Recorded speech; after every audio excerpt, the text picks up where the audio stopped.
నమస్తే, welcome to reflection news.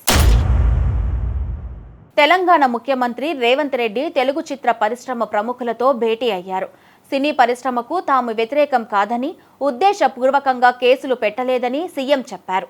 సినిమాల benefit షోలకు, టికెట్ల రేట్ల పెంపుకు ఇకపై అనుమతించబోమని రేవంత్ రెడ్డి స్పష్టం చేశారు. ఈ అంశంపై అసెంబ్లీలో తాను, మంత్రి కోమటిరెడ్డి వెంకటరెడ్డి చేసిన ప్రకటనలకు కట్టుబడి ఉన్నామన్నారు. ముందస్తు అనుమతులు, తగిన బందోబస్తు ఉంటేనే సినిమా ఈవెంట్లకు అనుమతి ఇస్తామని, శాంతి భద్రతల విషయంలో రాజీ పడే ప్రసక్తే లేదని రేవంత్ రెడ్డి తేల్చి చెప్పారు. తెలంగాణ ఆర్థిక వ్యవస్థ పెంపొందించాలంటే టెంపుల్ ఏకో టూరిజంను సినిమా ఇండస్ట్రీ ఉపయోగించుకోవాలన్నారు.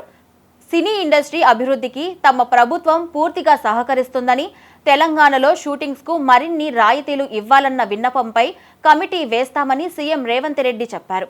టెంపుల్ టూరిజం, ఏకో టూరిజాన్ని టాలీవుడ్ ప్రమోట్ చేయాలని సూచించారు.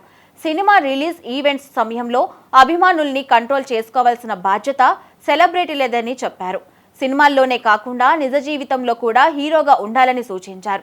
సినీ ఇండస్ట్రీకి తప్పకుండా సామాజిక బాధ్యత ఉండాలని సీఎం తెలిపారు. శాంతి భద్రతలు, ప్రజల సంక్షేమమే ప్రభుత్వానికి ముఖ్యమన్నారు.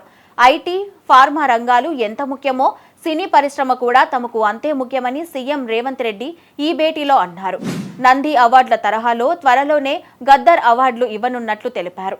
సినీ రంగ అభివృద్ధి కోసం హైదరాబాద్లో ఒక కాంక్లేవ్ నిర్వహించాలని, బాలీవుడ్, హాలీవుడ్ ప్రముఖులను కాంక్లేవ్కు ఆహ్వానించాలని రేవంత్ రెడ్డి సూచించారు. తెలంగాణలో సినీ షూటింగ్ల కోసం అద్భుతమైన లొకేషన్లు ఉన్నాయని, ఒక్క రాత్రిలో ఎలాంటి లొకేషన్కైనా చేరుకోవచ్చని రేవంత్ రెడ్డి చెప్పారు.